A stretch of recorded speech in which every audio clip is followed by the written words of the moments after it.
Hi, എല്ലാവരും അവിടെ ഇല്ലേ? അപ്പോൾ നമ്മൾ ഫ്ലൂയിഡ്സിൻ്റെ ബാലൻസ് എൻട്രൻസ് ക്വസ്റ്റ്യൻസ് വർക്കൗട്ട് ചെയ്യാണ്. സ്മാർട്ടായിട്ടിരിക്കുക, നല്ല എളുപ്പം. ആദ്യത്തെ ക്വസ്റ്റ്യൻ സ്ക്രീനിലുണ്ട്, വായിച്ചു നോക്കുക. എന്താണ്? Surface energy of a drop of water of radius R is proportional to. Surface energy കാണാനുള്ള ഇക്വേഷൻ നമുക്കറിയാം. എന്താണ് സർഫസ് എനർജി കാണാനുള്ള equation? Surface energy is equal to surface tension into area. നമുക്കറിയാം ഇവിടെ ഡ്രോപ്പാണ്. അപ്പോൾ surface energy is equal to S into ഡ്രോപ്പിൻ്റെ area എന്താണ്? 4πr². 4πയും എസും കോൺസ്റ്റൻ്റ് ആണ്. അപ്പോൾ വളരെ ക്ലിയർ ആണ്. Surface energy proportional to r² അല്ലേ? അപ്പോൾ surface energy proportional to r². അപ്പോൾ ആൻസർ ഇതാവും. സ്ട്രെയിറ്റ് ക്വസ്റ്റ്യൻ അല്ലേ? നല്ല സുഖം. അടുത്ത ക്വസ്റ്റ്യനിലേക്ക് പോകാം. അടുത്ത ക്വസ്റ്റ്യൻ ഇതാ വരുന്നു. എന്താണ്? ഇതാവുന്നു.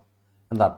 A liquid drop having surface energy E is spread into 5 tall droplets of same size.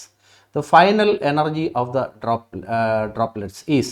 ഇത് ശ്രദ്ധിക്കണം, നല്ലൊരു ക്വസ്റ്റ്യനാണ്. ഒരു വലിയ ഡ്രോപ്പ് 512 ഡ്രോപ്ലെറ്റ്സ് ആയിട്ട് മാറി. ഇതാണ് ക്വസ്റ്റ്യൻ. അപ്പോൾ ഇതിൻ്റെ വലുതിനൊരു ഏരിയ ഉണ്ട് അല്ലേ? സർഫസ് ഏരിയ ഉണ്ട്. ഈ ചെറുതുകൾക്ക് എല്ലാത്തിനും കൂടെ ഓരോന്നിനും ഓരോ ഏരിയ ഉണ്ട്. എല്ലാത്തിൻ്റെ ഏരിയ സെയിമാണ്. ഐഡൻറ്റിക്കൽ ഡ്രോപ്ലെറ്റ്സ് എന്ന് പറയുന്നുണ്ട്. അപ്പോൾ 512 പേരുടെ സർഫസ് ഏരിയ എന്ന് പറയുമ്പോഴത്തേക്ക് അതൊരു വലിയ നമ്പർ ആയിരിക്കും. അപ്പോൾ ഇനീഷ്യലുള്ള ഏരിയയെക്കാളും കൂടുതലാണ് ഇപ്പോഴത്തെ ഏരിയ. അപ്പോൾ ഈ പ്രോസസ്സ് നടക്കുമ്പോൾ ഏരിയ എന്ത് ചെയ്യും? കൂടും. ഈ പ്രോസസ്സ് നടക്കുമ്പോൾ എനർജി വിൽ ബി അബ്സോർബ്ഡ്. ഇപ്പോൾ എനർജി ഈസ് അബ്സോർബ്ഡ്. ഇപ്പോൾ എനർജി അബ്സോർബ് ചെയ്യും. ഈ പ്രോസസ്സ് നടക്കുമ്പോൾ ടെമ്പറേച്ചർ കുറയും. ഇത്രയും നിങ്ങൾ ഓർത്ത് വെച്ചോണം. ഇപ്പോൾ ഒരു ലിക്വിഡ് ഡ്രോപ്പ് ചെറിയ ഡ്രോപ്ലെറ്റ്സ് ആയിട്ട് മാറുമ്പോൾ ടെമ്പറേച്ചർ കുറയും, എനർജി അബ്സോർബ് ചെയ്യും. ഇനി ഇതിൻ്റെ നേരെ ഓപ്പോസിറ്റ് ഒരു പ്രോസസ് ഉണ്ട്. ചെറിയ ഡ്രോപ്ലെറ്റ്സ് ചേർന്ന് വലിയ ഡ്രോപ്പ് ആവുന്ന പ്രോസസ്സ്. ഓക്കെ, അപ്പോൾ ആ പ്രോസസ്സ് നടക്കുമ്പോഴത്തേക്ക് എന്താ സംഭവിക്കുക? ഇതിൻ്റെ നേരെ ഓപ്പോസിറ്റ് എനർജി റിലീസ് ചെയ്യും, ടെമ്പറേച്ചർ ഇൻക്രീസ് ചെയ്യും. ഓർത്ത് വെച്ചോണം. ഒരെണ്ണമേ ഓർക്കാവൂ. ഇത് മാത്രം ഓർത്താൽ മതി. ഏതാണ്? വലുത് ചെറുതാവുന്നത്. അപ്പോൾ അവിടെ എനർജി അബ്സോർബ് ചെയ്യും, ടെമ്പറേച്ചർ കുറയും. ഓക്കെ, അപ്പോൾ അത് ഓർത്താൽ മതി. വലുതിൻ്റെ റേഡിയസ് ക്യാപിറ്റൽ ആർ ആണെന്നിരിക്കട്ടെ, ചെറുതിൻ്റെ റേഡിയസ് സ്മോൾ ആർ ആണെന്നിരിക്കട്ടെ. അങ്ങനെ ഈ വലുതിൻ്റെ വോളിയവും 512 ചെറുതിൻ്റെ വോളിയം ഈക്വൽ അല്ലേ? അപ്പോൾ വോളിയം ഓഫ് ബിഗറും എന്താണ് വോളിയം ഓഫ് 512 സ്മോളറും ഈക്വലാണ്, നമുക്കറിയാം. ഇനി വോളിയം ഓഫ് ബിഗർ എങ്ങനെ കാണണം? ഡ്രോപ്പിൻ്റെ 4/3 capital R cube is equal to 512 into volume of smaller എന്താണ്? 4/3 small R cube. r cube ക്യാൻസലായി, 4/3 ക്യാൻസലായി. ബാക്കി R cube equal to 512 small R cube. രണ്ട് സൈഡിലും ക്യൂബ് റൂട്ട് എടുക്കാം മക്കളെ. അപ്പോൾ ആർ ഈസ് ഈക്വൽ ടു 512 എത്ര ക്യൂബ് റൂട്ട്? 8 ആർ. അപ്പോൾ ഇതിനകത്തുനിന്ന് സ്മോൾ ആർ കണ്ടുപിടിക്കുക. Small R is equal to r/8 എന്നാണ്. ഇനി നമുക്ക് എന്താണ് സംഭവിക്കുക? ഇവിടെ ഫൈനൽ സർഫസ് എനർജി എത്രയെന്നാണ് ചോദ്യം. അപ്പം നമുക്ക് ഇവിടെ നോക്കാം. ഇനീഷ്യൽ എനർജി എങ്ങനെ കാണും? ഇനീഷ്യൽ എനർജി നമുക്ക് എങ്ങനെയാണ് കാണുക? എനർജി എങ്ങനെ കാണുന്നത്? Surface tension into area. Okay, അപ്പോൾ എസ് ഇൻറ്റു ഏരിയ എത്രയാണ്? ഇനീഷ്യൽ ഏരിയ എത്രയാണ്? വലുതിൻ്റെ 4πr² അല്ലേ? ഇക്വേഷൻ നമ്പർ 1 അവിടെ ഇരിക്കട്ടെ. ഇനി ഫൈനൽ എനർജി എങ്ങനെ കണ്ടുപിടിക്കും? ഫൈനൽ എനർജി എങ്ങനെ കണ്ടുപിടിക്കും? എസ് ഇൻറ്റു ഏരിയ തന്നെയാണ് അവിടുത്തെ ഇക്വേഷൻ, പക്ഷേ 512 പേരുടെ. ഓക്കെ, അത്രയേ ഉള്ളൂ. അപ്പോൾ നമുക്കിവിടെ 512 എഴുതി, എസ് എഴുതി. ഏരിയ എത്രയാ? ചെറുതിൻ്റെത് 4π സ്മോൾ r². പേടിയൊന്നുമില്ല.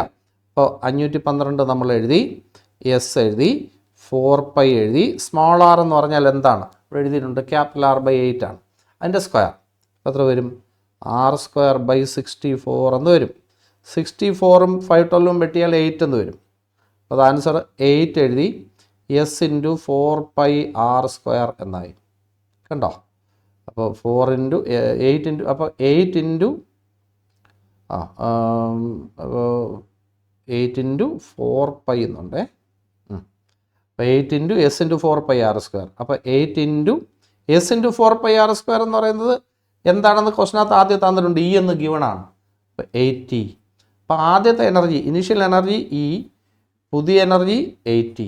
അപ്പോൾ ആൻസർ അതായിരിക്കും. എങ്ങനെയുണ്ട്? നല്ല ക്വസ്റ്റ്യനാണ്. അപ്പോൾ പേടിക്കാൻ വേണ്ടി ഒന്നുമില്ല, വലുതിൻ്റെ വോളിയവും 512 ചെറുതിൻ്റെ വോളിയം ഈക്വൽ. അത് റെഡി ആക്കുമ്പോഴത്തേക്ക് ക്യാപിറ്റൽ ആർ കിട്ടും, അതിൽ നിന്ന് സ്മോൾ ആർ കിട്ടും. ഇനി ഇനീഷ്യൽ എനർജി കാണാൻ എസ് ഇൻറ്റു ഏരിയ. ഓക്കെ, അതിൻ്റെ ആൻസർ ഇ എന്ന് തന്നിട്ടുണ്ട്. ഇനി final energy S into area തന്നെ, അത് 512 എണ്ണത്തിൻ്റെ. അതിലത് സ്മോൾ ആറിന് പകരം ക്യാപിറ്റൽ ആർ ബൈ 8 എന്ന് കൊടുക്കുക. എന്നിട്ട് അത് നേരെ നോക്കിയാൽ മനസ്സിലാവും അത് 8 ടൈംസ് ഇ ആണെന്നുള്ളത്. അടിപൊളിയല്ലേടാ.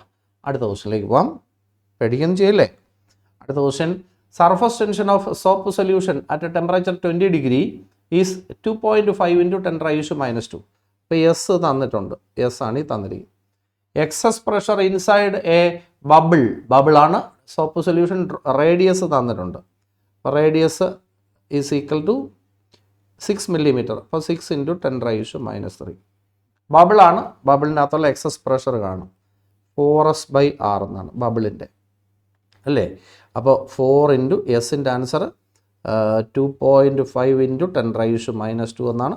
ബൈ ആറിൻ്റെ വാല്യൂ 6 ഇൻറ്റു 10⁻³ എന്നാണ്. പേടിക്കരുത്, മേലിൽ 10 ആണ്, ഇത് രണ്ടും കൂടെ ഇൻറ്റു ചെയ്യുമ്പോൾ.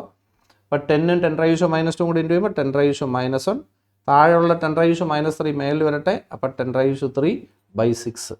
ഓക്കെ, ഇനി ബാക്കി നമുക്ക് ചെയ്യാം. മേലിൽ ഇപ്പോൾ 100 ആയി, അപ്പോൾ 100/6, അപ്പോൾ 50/3, അപ്പോൾ 16.66 എന്ന് വരും. അപ്പോൾ ആൻസർ കിട്ടി 16.7. നല്ല ക്വസ്റ്റ്യൻ അല്ലേ? അപ്പോൾ ഇതൊക്കെ നമുക്ക് കൺഫ്യൂഷൻ തോന്നും, ഇത്രയും സ്ട്രൈറ്റ് ആയിട്ട് ക്വസ്റ്റ്യൻ ചോദിക്കുമെന്ന്. ഇതെല്ലാം പ്രീവിയസ് ഇയേഴ്സ് ക്വസ്റ്റ്യൻസ് ആണ് മക്കളെ. അപ്പോൾ അങ്ങനെ ആവശ്യമില്ലാതെ ഒരു തെറ്റിദ്ധാരണകളൊന്നും വേണ്ട, ഇതെല്ലാം പരീക്ഷയ്ക്ക് ചോദിക്കും. ഓക്കെ, ഹാപ്പി ആയിട്ടിരിക്കുക. അടുത്ത ക്വസ്റ്റ്യൻ ഇതാ നമ്മുടെ പുതിയൊരു ക്വസ്റ്റ്യനാണ്. ശ്രദ്ധിക്കുക, ഇതിനകത്തൊരു ഷോർട്ട് കട്ട് നിങ്ങളും കാണാതെ പഠിച്ചാൽ ഇത് വളരെ സന്തോഷമായിട്ട് നിങ്ങൾക്ക് എളുപ്പത്തിൽ അങ്ങ് പോവാം. എന്താണ്? 2 soap bubbles each of radius r1 and r2 coils in vacuum under isothermal conditions to form a bigger bubble. 2 bubble ചേർന്ന് ഒരു വലിയ ബബിൾ ഉണ്ടായി. Radius of the bigger bubble കണ്ടുപിടിക്കാനുള്ള ഒരു ഷോർട്ട് കട്ട്, r √, ആദ്യത്തെ റേഡിയസ് സ്ക്വയർ പ്ലസ് രണ്ടാമത്തെ radius square. Answer is A എന്നാണ്. ഇതിങ്ങനെ പഠിക്കുന്നതല്ലേ നല്ലത്, ആ ഷോർട്ട് കട്ട് പഠിക്കുക. ലെങ്തി സ്റ്റെപ്പ് നമ്മളിപ്പോൾ എഴുതേണ്ട തൽക്കാലം ഈ ക്രാഷ് ടൈമിലൊക്കെ, ഷോർട്ട് ടേം എൻട്രൻസിൻ്റെ ടൈമൊക്കെയാണ് ഇപ്പോൾ. അപ്പോൾ ആ സമയത്തൊക്കെ നമ്മൾ കുത്തിരുന്ന് പഠിക്കാൻ നോക്കിയാൽ നമ്മളെ തലയിൽ ഇരിക്കത്തില്ല. ഓക്കെ, അപ്പോൾ ഇത് ഓർത്ത് വെച്ചേക്കാം. ഓക്കെ, അടുത്ത ക്വസ്റ്റ്യൻ ഇതാ, wettability of A surface depends on. Wettability നമുക്കറിയാം, ഒരു സർഫസിനെ നനയ്ക്കാനുള്ള കഴിവ്. ഓക്കെ, അതാണ് നമ്മുടെ വീടിൻ്റെ കോൺക്രീറ്റ് ബിൽഡിങ്ങിൻ്റെ മേളിൽ, ഏറ്റവും മേളിൽ ചിലപ്പോൾ ലീക്കൊക്കെ വരും. ആ അച്ഛൻ പെയിൻറ്ററെ വിളിച്ചിട്ട്, പെയിൻറ്റർ മാമൻ വന്നിട്ട് വീടിൻ്റെ മേളിൽ മണ്ടയ്ക്ക് അകത്തല്ല ഒരു പെയിൻ്റ് അടിക്കും, അല്ലേ? അപ്പോൾ വാട്ടർ റിപ്പല്ലൻ്റ് പെയിൻ്റ് എന്നാണ്, വാട്ടർ റിപ്പല്ലൻ്റ് പെയിൻറ്റ്. അതടിക്കുമ്പോൾ തീറ്റ കൂടും. തീറ്റ കൂടിയാൽ വാട്ടറിന് വന്നിട്ട് അതിനെ വെറ്റ് ചെയ്യാനുള്ള കപ്പാസിറ്റി കുറയും. ഇത് ഓർത്ത് വയ്ക്കുക. അപ്പോൾ തീറ്റ കൂടിയാൽ സർഫസിനെ വെറ്റ് ചെയ്യിപ്പിക്കാനുള്ള കപ്പാസിറ്റി കുറയും. അപ്പോൾ അവിടെ വെറ്റാവില്ല. അപ്പോൾ വെള്ളം വീണാൽ അത് തെറിച്ച് പോകും.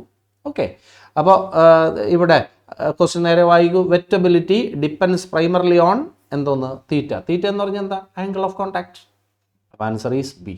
നല്ല ക്വസ്റ്റ്യനാണ്, സൂക്ഷിക്കണം. ഓക്കെ, അടുത്ത ക്വസ്റ്റ്യൻ എന്താണ്? If the surface tension of water is 0.06, S തന്നിട്ടുണ്ട്. ദെൻ എന്താണ്? കാപ്പിലറി റൈസ് എത്ര എന്നാണ് ചോദ്യം.